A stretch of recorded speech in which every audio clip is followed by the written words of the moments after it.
Sembrando Futuro, tu espacio para hablar sobre la lucha, defensa y promoción de los derechos humanos. Porque los derechos humanos deben formar parte del debate nacional.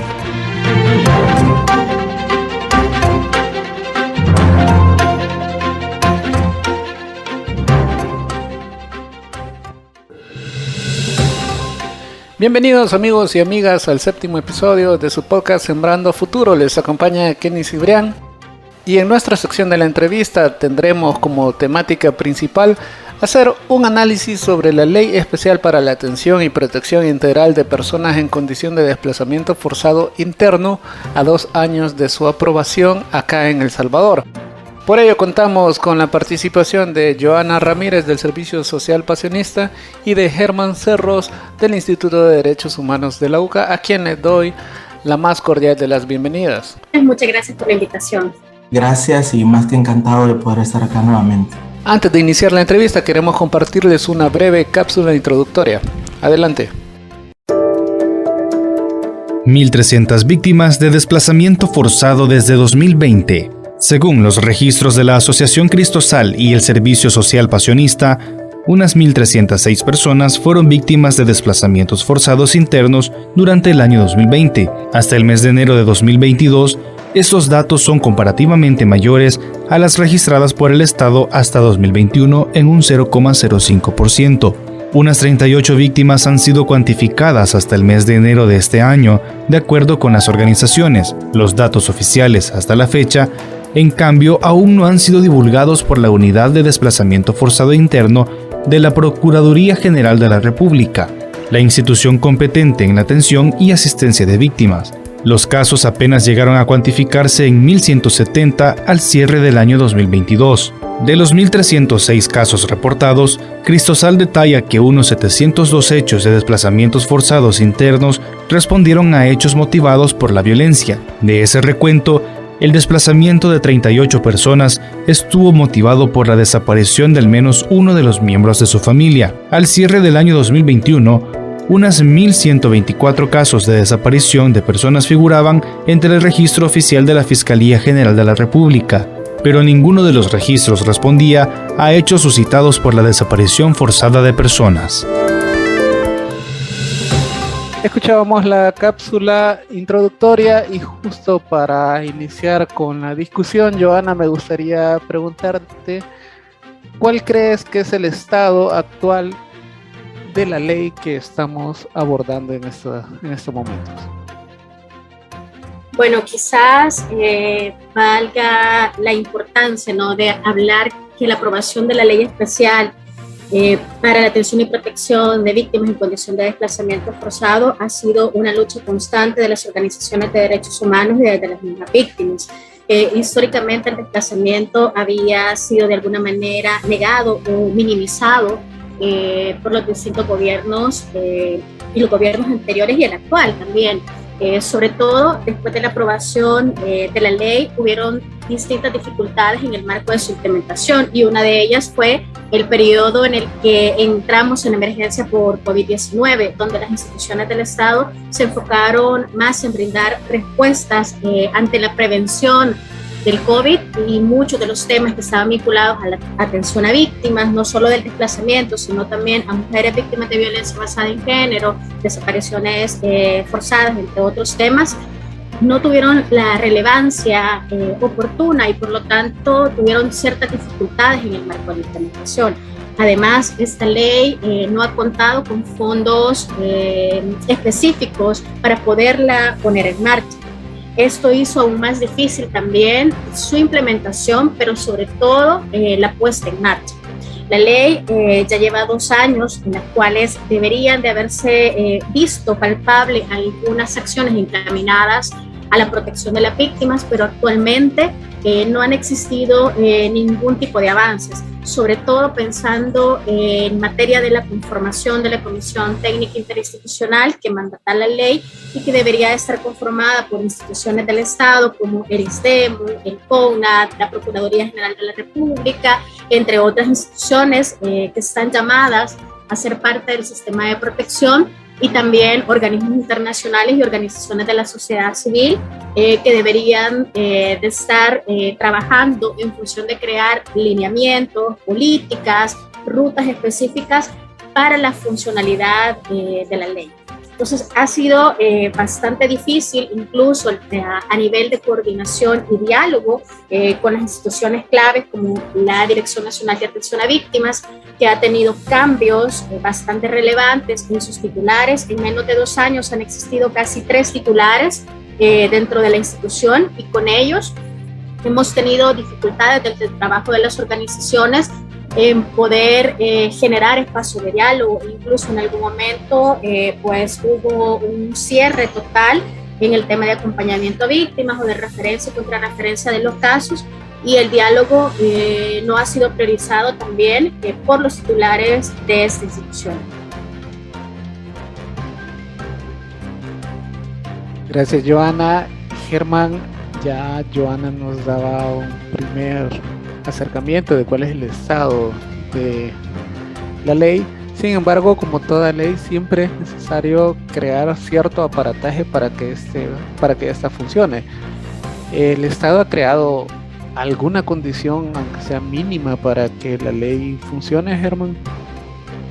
Ok, gracias Kenny por la pregunta. De hecho, es bastante complejo responderla, especialmente porque cuando hablamos del aparataje propiamente para poder darle vida e implementación a la ley, estamos hablando no solamente de las instituciones que están trabajando desde el sistema de protección, sino también toda aquella estructura lógica que tiene como tal darle funcionamiento a esta ley, que estamos hablando, por ejemplo, de una ruta de atención, de actuación, todo el mecanismo que se va a activar para darle funcionamiento, para darle vida como tal a la ley, pero también toda aquella documentación que es necesario elaborar.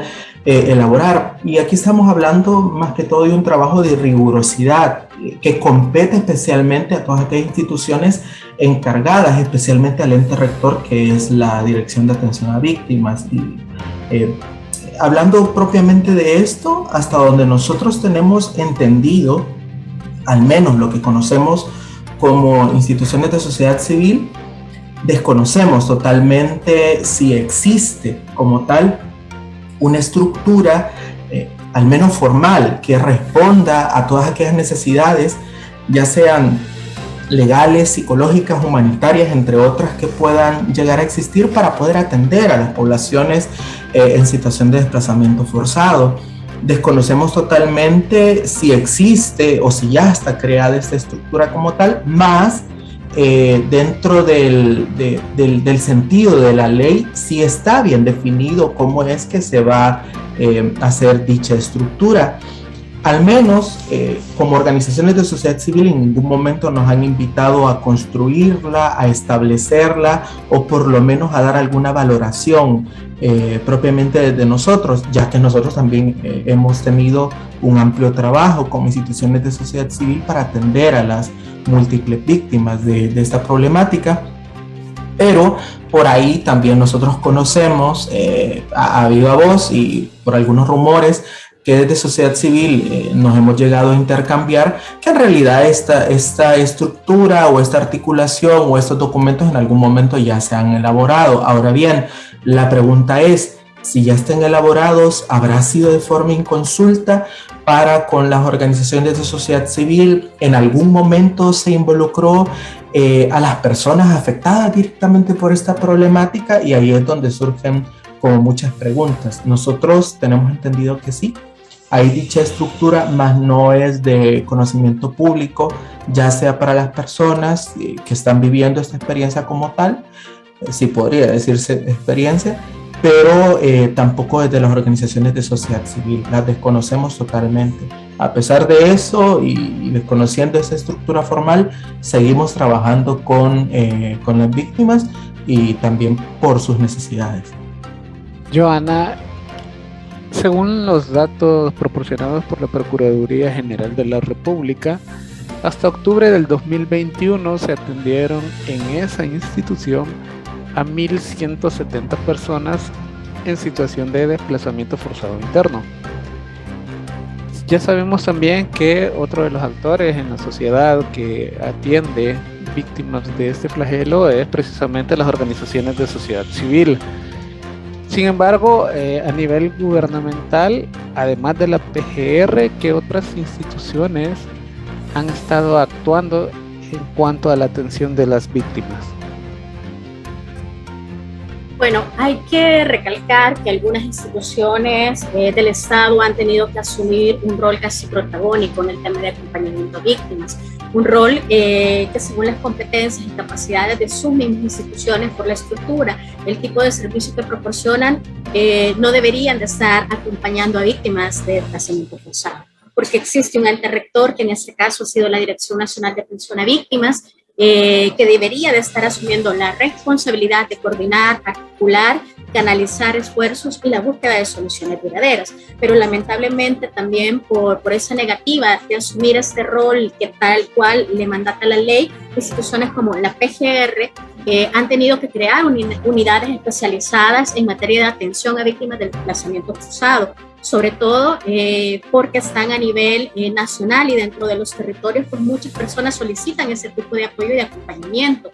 Y la Procuraduría para la Defensa de los Derechos Humanos, que inicialmente fue una de las primeras instituciones del Estado en reconocer la situación de la violencia generalizada que estaban viviendo las víctimas, en crear mecanismos de atención y de protección, aún con los limitados recursos y las capacidades que pueda existir para atender la situación de violencia generalizada. Desde el trabajo de las organizaciones hemos venido apoyando y trabajando no solamente en temas de acompañamiento, sino también de acciones de incidencia. Y para eso se han conformado distintos espacios que están aglutinadas distintas organizaciones y organismos internacionales para dar continuidad a estas labores de incidencia, pero también para monitorear la situación de las víctimas, los servicios que están recibiendo y las dificultades en el tema de activación de servicios por parte del Estado.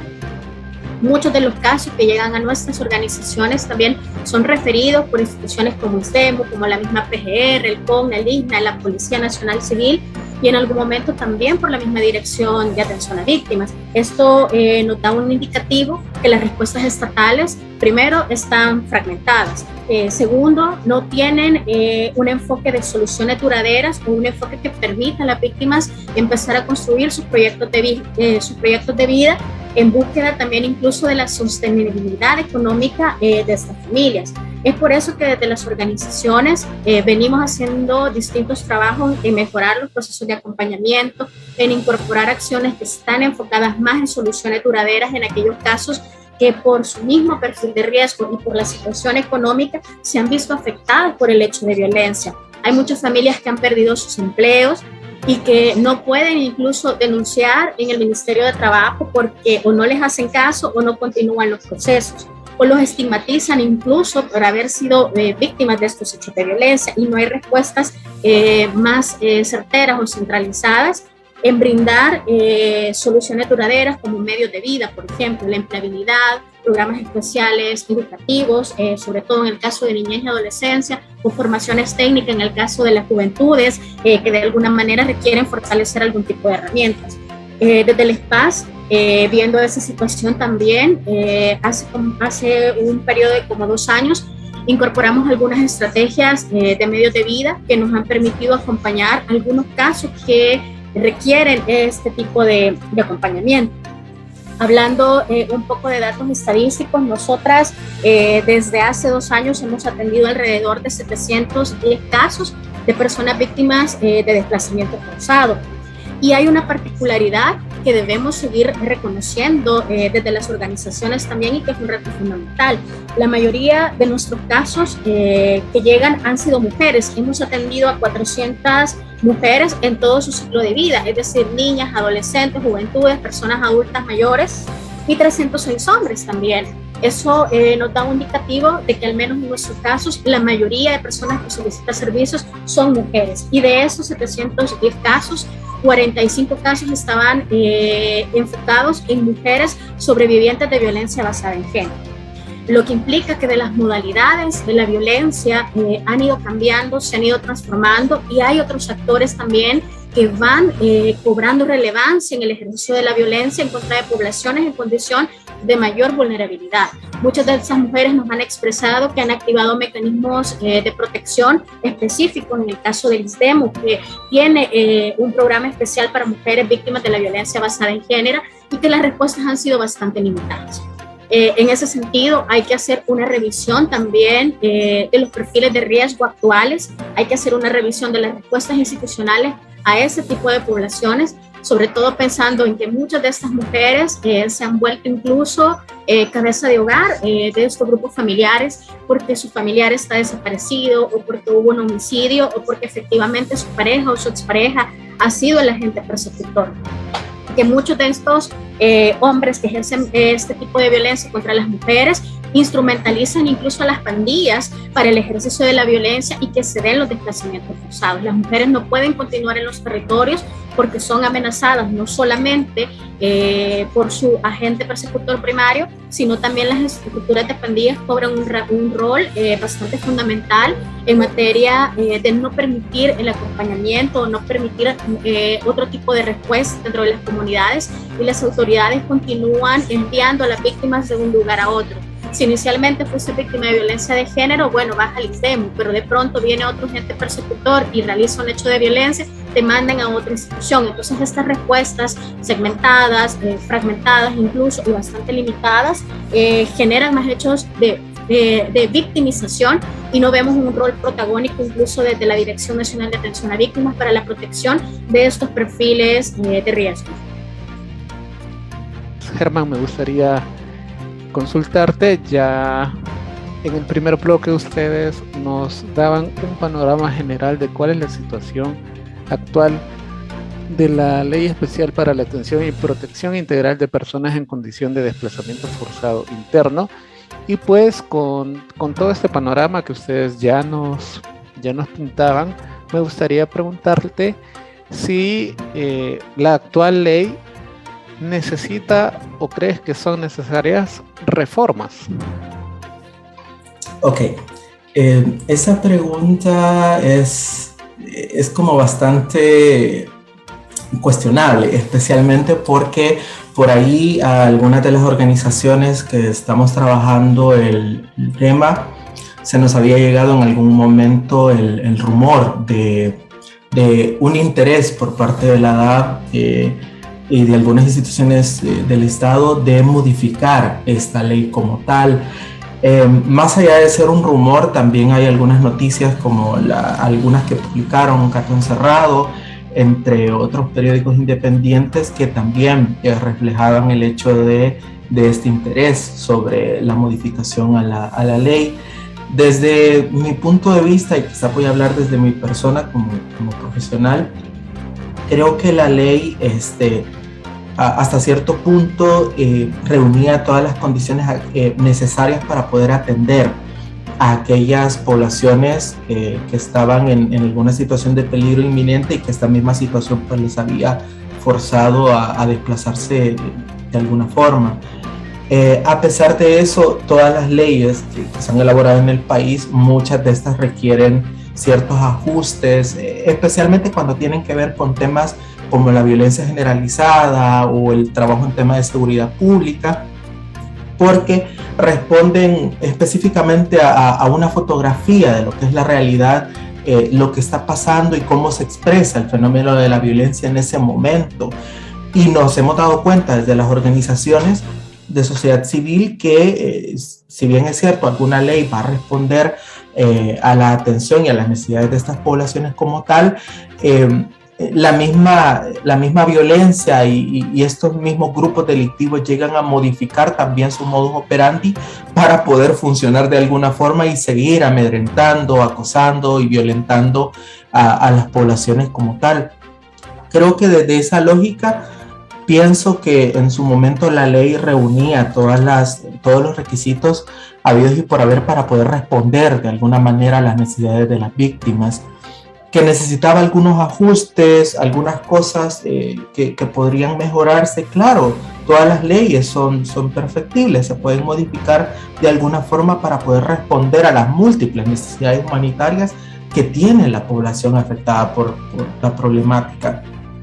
Hoy por hoy no te sabría decir si requiere una modificación como tal, o que en algún momento hasta se llegó a pensar que podría hasta derogarse esta misma ley para poder crear una nueva y que, entre comillas, respondiera a todas las necesidades de las poblaciones, pero creo que todo el trabajo que se hizo en gobiernos anteriores, especialmente tomo en cuenta el trabajo que hicieron las organizaciones que impulsaron el tema de la ley, entre una de ellas, por ejemplo, Cristosal, entre otras que también trabajaron de forma espléndida para poder dar seguimiento a esta misma.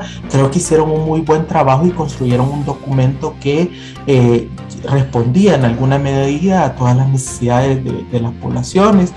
Claro, esto se podría reajustar o tratar de modificar por medio de los documentos como los protocolos, alguna política pública o algún reglamento como tal, pero hoy por hoy yo siento que es un documento que de palabra es bastante bueno, nos da una respuesta o por lo menos un mecanismo de atención y de protección que, si se estuviera ejecutando como se debería de ejecutar y tuviese el presupuesto que debería de tener, otra fuese la historia. Quizás ni siquiera estuviéramos nosotros constantemente tratando de incidir en que se tiene que implementar, se tiene que ejecutar, tiene que dar una respuesta integral a las poblaciones afectadas por la problemática del desplazamiento, pero lastimosamente hoy por hoy la ley pienso que es bastante buena tal y como está, pero lastimosamente el ente rector encargado de la implementación de la misma no está haciendo el trabajo que debería estar haciendo. Joana, ya nos mencionabas sobre los datos actualizados que se tienen de víctimas en condición de desplazamiento forzado interno desde las organizaciones sociales. ¿El Estado tiene algún dato actualizado o pasa similar cuestión como con las personas que están desaparecidas, que no hay datos fidedignos de la cantidad de personas porque no hay un registro centralizado? Bueno, primero hay una situación bastante particular con el tema de los desplazamientos forzados en el país. Hay un tipo penal que hace alusión a la limitación a la libertad circular. Este delito en su momento también fue bastante cuestionado por parte de las organizaciones, quienes hicimos mucho énfasis también en la Fiscalía y en la Asamblea Legislativa, que la respuesta no debería de ser de carácter punitivo, pero si es así, debería de tener elementos del tipo penal que respondiera a la situación de desplazamiento forzado que viven las familias a nivel nacional. En ese sentido, nosotros solicitamos datos estadísticos sobre el delito a la libertad circular y ves que estos datos no responden muchas veces a la información que manejan las organizaciones u otras instituciones como la misma Procuraduría para la Defensa de los Derechos Humanos. Entonces, podemos hablar que existe una duplicidad de la información. Aquellos casos que desde un enfoque punitivo responden a un delito del tipo penal que no es una característica específica del desplazamiento forzado, y aquellos datos que manejan instituciones y organizaciones desde un enfoque humanitario y desde un enfoque de derechos humanos, por ejemplo. Actualmente no existe un sistema estadístico nacional que responda a monitorear cómo va fluyendo, digamos, o fluctuando el tema del desplazamiento forzado, zonas de riesgo, municipios receptores, municipios expulsores, que permita hacer evaluaciones más técnicas, operativas y de respuestas más humanitarias ante este tipo de casos. La ley mandata también a la Dirección Nacional de Atención a Víctimas contar con un sistema de registro único de personas desaparecidas, con todas las garantías que deben tener con el acceso a la información. Y este sistema también tuvo varias observaciones por parte de las organizaciones y los mismos organismos internacionales, que debía de estar resguardado en otra institución o de manera paralela, en el sentido de que muchos de los desplazamientos también son generados por agentes estatales. Las víctimas por esta situación deciden no denunciar o no acudir a ninguna institución que esté vinculado al Estado por ese tema de considerar que se puede filtrar la información, como ya se ha visto en muchos casos. Entonces, No han habido avances tampoco en la implementación de la ley, en la conformación de la Comisión Técnica Institucional, en hacer el reglamento de la misma ley, pero tampoco en el sistema.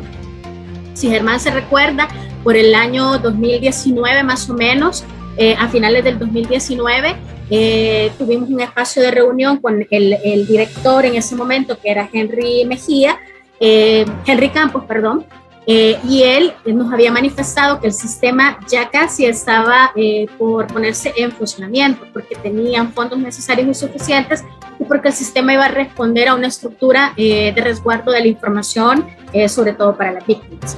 Pero no hemos visto ningún avance en cuanto a las acciones encaminadas a tener registros únicos, y cada institución lleva registros.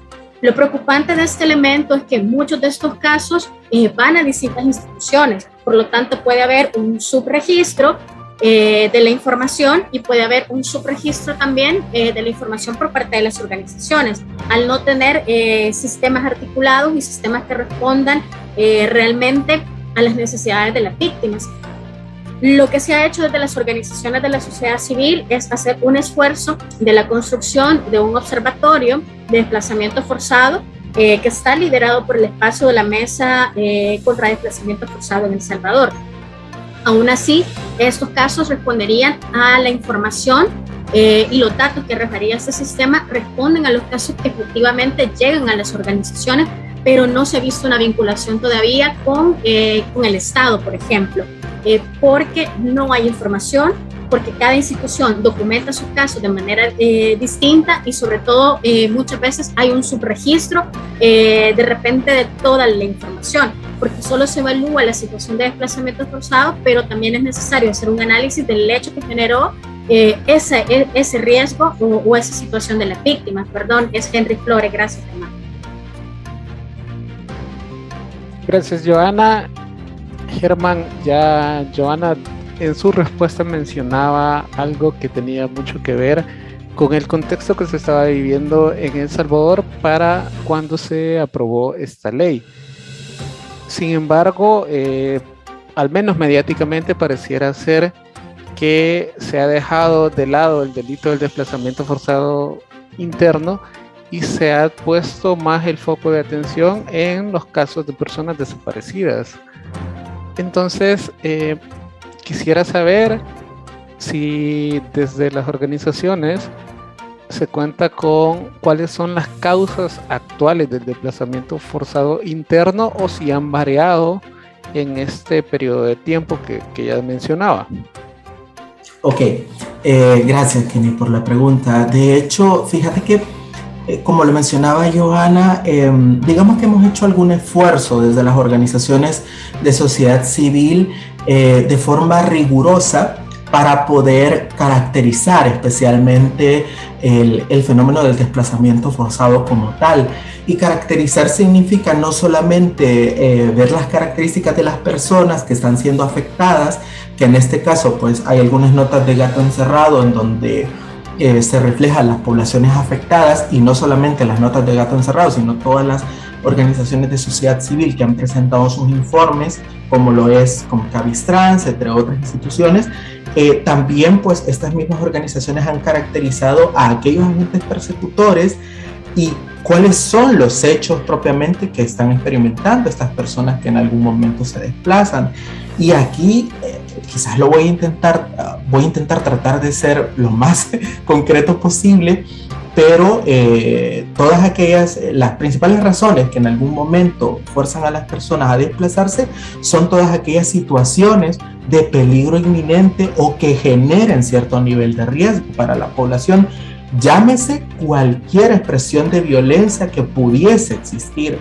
Las más frecuentes, y aquí es donde especifico un poco más, han sido, por ejemplo, las amenazas constantes en los territorios, amenazas hechas por parte de las diferentes clicas o los grupos de pandilla en las mismas zonas, amedrentamiento, por ejemplo, la extorsión, lo que es el reclutamiento forzado también de algunos chicos y chicas en la zona, pero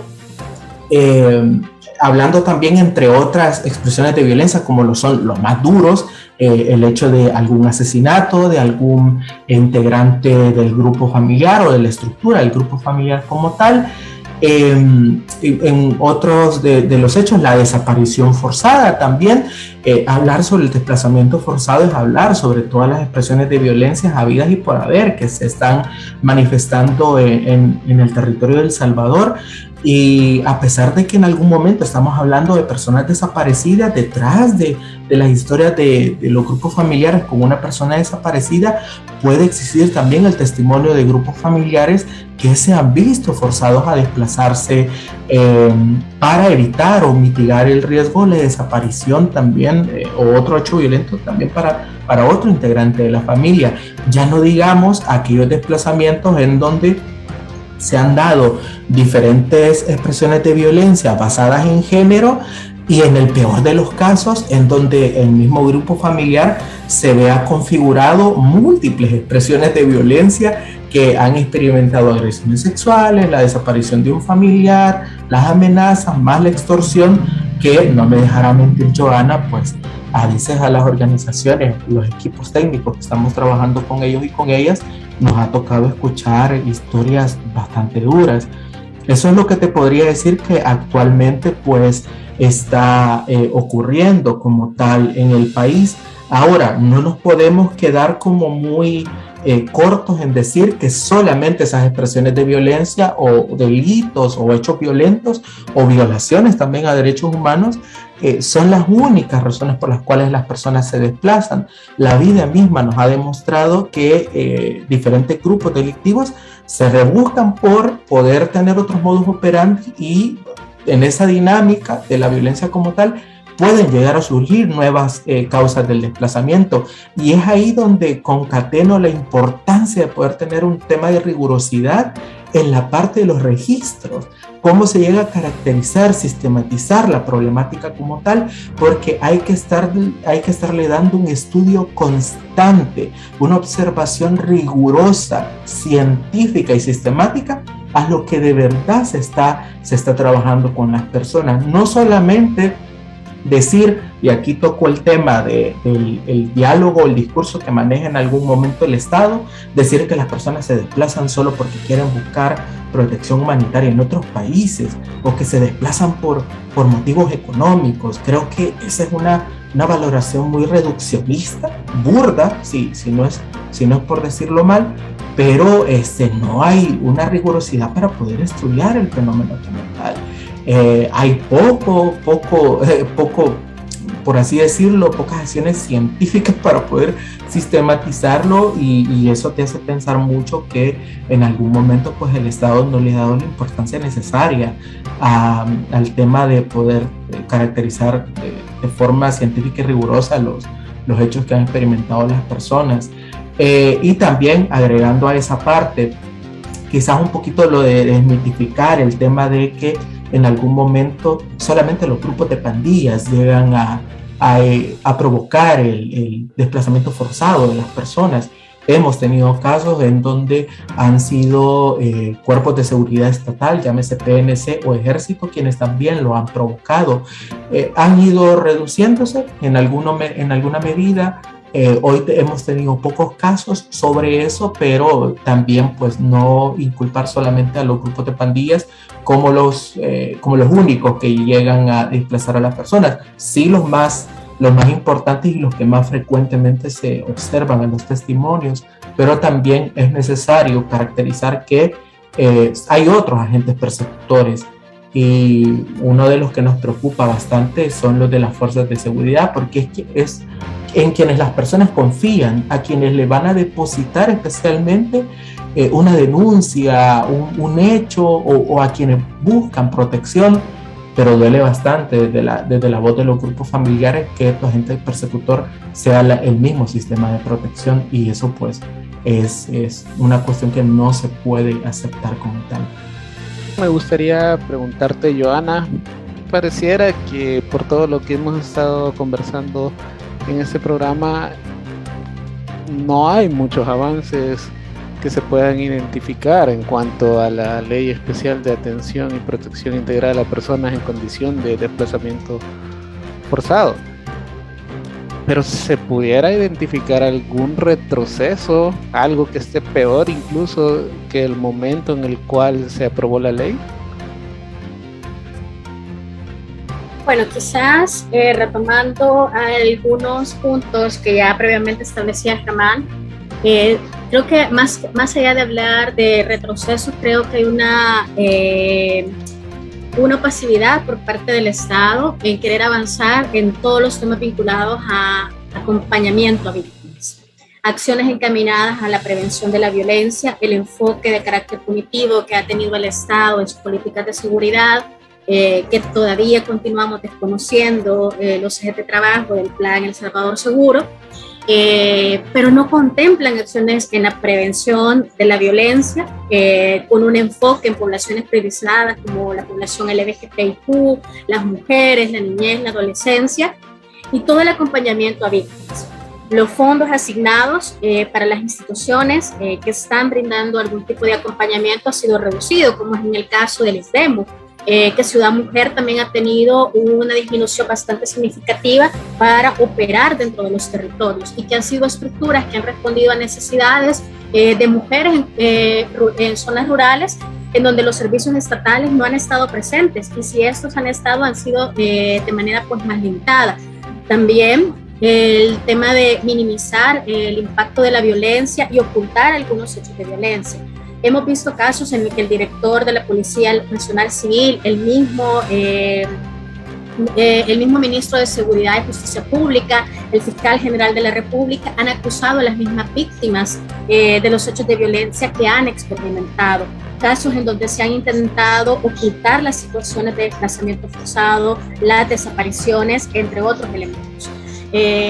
Teniendo un panorama de este tipo, obviamente las víctimas tienen una desconfianza en las instituciones estatales y en estructuras en donde no hay una capacidad de respuesta integral, como la Dirección Nacional de Atención a Víctimas, en donde el personal en reiteradas ocasiones ha sido cambiado, han finalizado sus contratos, en donde no hay una estabilidad laboral, sino que están por prestación de servicios.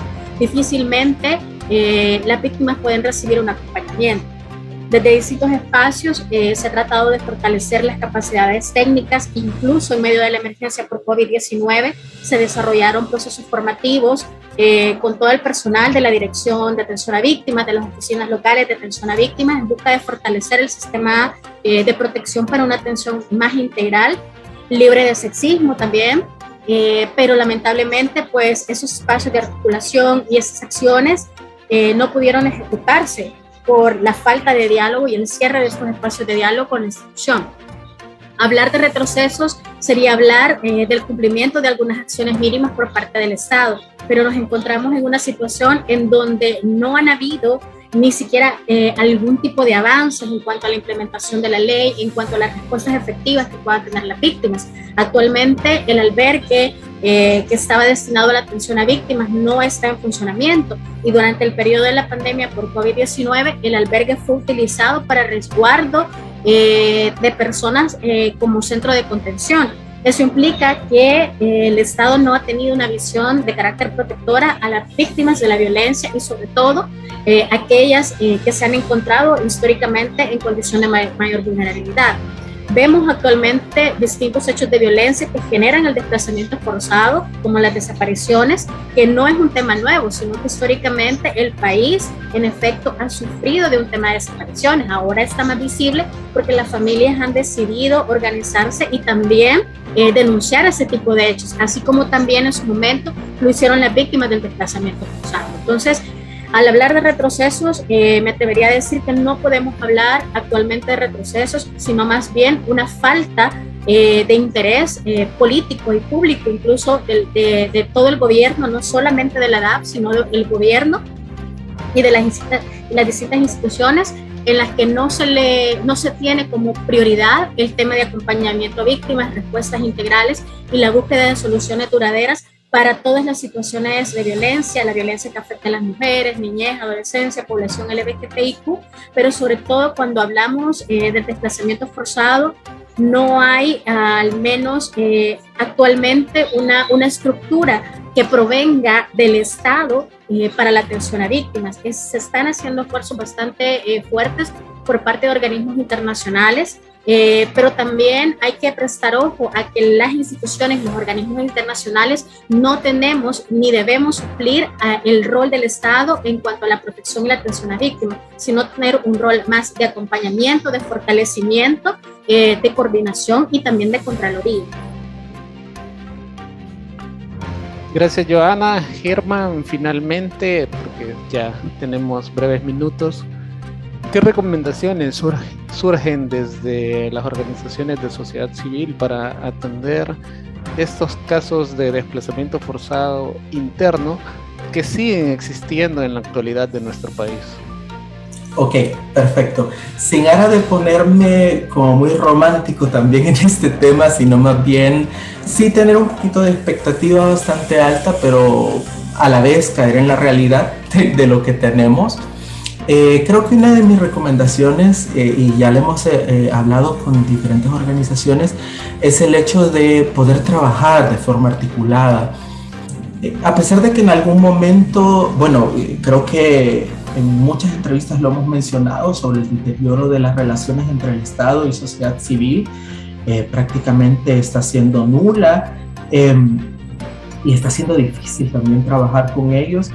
Nosotros siempre nos hemos mostrado abiertos para poder sentarnos en una mesa, poder trabajar en conjunto, poder compartir todos aquellos recursos que cada una de las organizaciones tenemos, haciendo un figurativo, una mesa en la cual todos y todas podamos poner lo mejor de nosotros y podamos trabajar en conjunto esta parte. También retomando lo que decía Joana, sin asumir el cargo y la responsabilidad propiamente del Estado como tal, sino más bien en esa corresponsabilidad social, nada más de dar algún acompañamiento técnico, algunas sugerencias, poder crear en conjunto una ruta en la cual podamos trabajar y en algún momento pues suplir no todas las necesidades como tal, pero sí algunas en las cuales al Estado le está siendo difícil. Creo que eso sería una de mis recomendaciones. Por favor, empezar a trabajar en conjunto, a pesar de que puede ser que tengamos una relación bastante compleja y un poco hasta disfuncional, siempre nos vamos a mantener abiertos para ese diálogo. Creo que esa sería una de mis recomendaciones. Y segundo, el hecho de poder estar abiertos a poder escuchar las voces de las personas que están siendo afectadas. Sabemos muy bien que el camino para poder identificar las mejores rutas de atención se encuentran propiamente en las personas con las que estamos trabajando. No casarnos con una ruta bastante fija o endurecida, sino más bien también flexible, que a la vez responda y tome en cuenta como partícipes activos a las víctimas de esta problemática, que pues lastimosamente hoy por hoy y por todas las historias que hemos escuchado de los testimonios de las personas que hemos estado acompañando, parece que esto no está avanzando como debería de avanzar. Por eso te decía que no me quería poner como muy romántico, pero esas eran mis recomendaciones. Y a pesar de que son dos, siento que mejoraríamos mucho si pudiésemos atenderla. Llevamos ya 2 años, y retomo nuevamente la primera pregunta que hiciste al iniciar el programa, 2 años en los cuales nos pudimos haber comunicado de la mejor forma, y a estas alturas la ley hace mucho tiempo pudiera estar dando funcionamiento y atendiendo de forma integral a las personas que están padeciendo esta problemática. Muchas gracias, Germán. No sé si, Joana, tú quisieras también brindar alguna otra recomendación. Bueno, quizás nuevamente manifestar, ¿no?, que desde las organizaciones nos mantenemos siempre en la disponibilidad de coordinar, articular y buscar mecanismos en pro de la protección y la atención de las víctimas de todas las formas y expresiones de la violencia. Entonces, quizás nuevamente pues un llamado a las instituciones, a las instancias, a las autoridades, que nos mantenemos en estos procesos de articulación y de diálogo para beneficiar a la población que se ve afectada por todos estos hechos de violencia. y consideramos que es de vital importancia retomar acciones encaminadas a la implementación de la ley, pero que esto no detenga el acompañamiento a víctimas de manera integral, de manera diferenciada y que pueda responder a necesidades oportunas y reales que requieren las víctimas de la violencia. Lastimosamente se nos acabó el tiempo de la sección de la entrevista. No me queda más que agradecerles, Johanna y Germán, por habernos acompañado en este episodio del podcast. Gracias a ti por la invitación. También agradecerte a ti, Germán, por habernos acompañado. Gracias a ti y a todos los radioescuchas. De esta manera damos por concluida la sección de la entrevista. En este momento y con una situación conflictiva en la zona de Europa por el conflicto entre Rusia y Ucrania, damos paso a conocer la situación de los derechos humanos alrededor del mundo gracias al Servicio de Noticias de Naciones Unidas. Esto es la ONU en minutos. Un saludo de Beatriz Barral. Las acciones militares de Rusia en Ucrania violan la Carta de la ONU y el derecho internacional. Así lo han expresado en las últimas horas el secretario general y la responsable de derechos humanos de la organización. Esta acción militar viola claramente el derecho internacional y pone en peligro innumerables vidas civiles. Debe detenerse inmediatamente, dijo Michelle Bachelet en un comunicado. La alta comisionada pide que la protección de la población civil sea una prioridad. El uso de armas explosivas en zonas pobladas debe evitarse a toda costa, añade Bachelet. La misión de observación de los derechos humanos de la ONU sigue en el país y continuará vigilando de cerca la situación, informando sobre ella. La alta comisionada asegura que también está en marcha una guerra de información, por lo que considera particularmente crucial vigilar de cerca e intentar verificar los informes sobre violaciones de los derechos humanos. President Putin, in the name of humanity, bring your troops back to Russia. Presidente Putin, en nombre de la humanidad, devuelva sus tropas a Rusia. En nombre de la humanidad, no permita que comience en Europa lo que podría ser la peor guerra desde principios de siglo. Era el emotivo llamamiento de Antonio Guterres, que aseguró que ayer fue el día más triste de su mandato como secretario general de la ONU. Guterres añadió que esta guerra no tiene ningún sentido y viola los principios de la Carta de las Naciones Unidas. Preguntado por si hay algo que la ONU pueda hacer para que Rusia vuelva a la mesa de negociaciones, Guterres dijo que él puede apelar y es el Consejo de Seguridad el que tiene los poderes para abordar esta situación. Estados Unidos anunció que presentará una resolución, pero Rusia es uno de los 5 miembros permanentes con poder de veto. El embajador de Ucrania ha anunciado que ha solicitado al presidente de la Asamblea General una sesión especial de emergencia. Pedí al presidente que dirija este proceso en los próximos días, dijo Sergiy Kyslytsya en su cuenta de Twitter. El embajador solicitó la reunión en virtud de la resolución 377A, Unión Pro Paz, aprobada por la Asamblea General en 1950. Este texto establece que si el Consejo de Seguridad, por falta de unanimidad entre sus miembros permanentes, deja de cumplir con su responsabilidad primordial de mantener la paz y la seguridad internacionales, la Asamblea General examinará inmediatamente el asunto para que los miembros puedan adoptar medidas colectivas que, en el caso de quebrantamiento de la paz o acto de agresión, puede incluir el uso de fuerzas armadas cuando fuere necesario a fin de mantener o restaurar la paz y la seguridad. En cuanto a la situación humanitaria, las agencias de la ONU siguen sobre el terreno proporcionando ayuda. ACNUR ha pedido a los países vecinos que abran sus fronteras. Las consecuencias humanitarias para la población civil serán devastadoras, advierte la Agencia de la ONU para los Refugiados, que está intensificando sus operaciones y ha reforzado su capacidad en Ucrania y los países limítrofes. ACNUR pide a los países vecinos que mantengan las fronteras abiertas para aquellas personas que buscan seguridad y protección. Estamos dispuestos, añaden, a apoyar los esfuerzos de todos para responder a cualquier situación de desplazamiento forzado. UNICEF asegura que decenas de miles de familias podrían verse obligadas a desplazarse, escalando drásticamente las necesidades humanitarias. Hasta 7,5 millones de niños están en riesgo, dice la agencia, que pide un alto el fuego inmediato.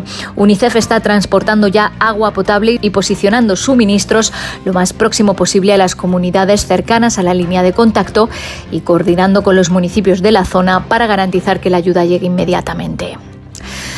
Y un apunte de Colombia, porque la Oficina de Derechos Humanos pide que se refuercen las medidas de protección a los defensores y líderes comunitarios ante el incremento de la violencia desde principios de año en varias regiones del país.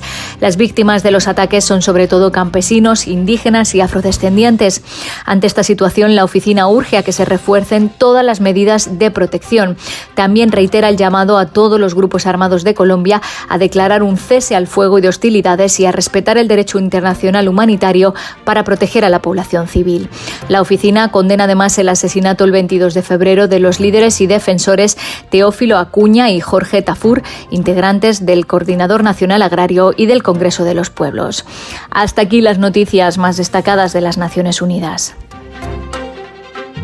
Gracias por habernos acompañado en el 7º episodio de su podcast Sembrando Futuro. Les acompañó Kenny Cibrián y nada más me queda recordarles que pueden seguirnos en todas las redes sociales buscándonos como Instituto de Derechos Humanos de la UCA o simplemente IDUCA. Que estén bien. Reflexionar, convertir en cultura nuestra memoria del pasado, resulta indispensable para una cultura de paz. El Instituto de Derechos Humanos de la UCA presentó Sembrando Futuro.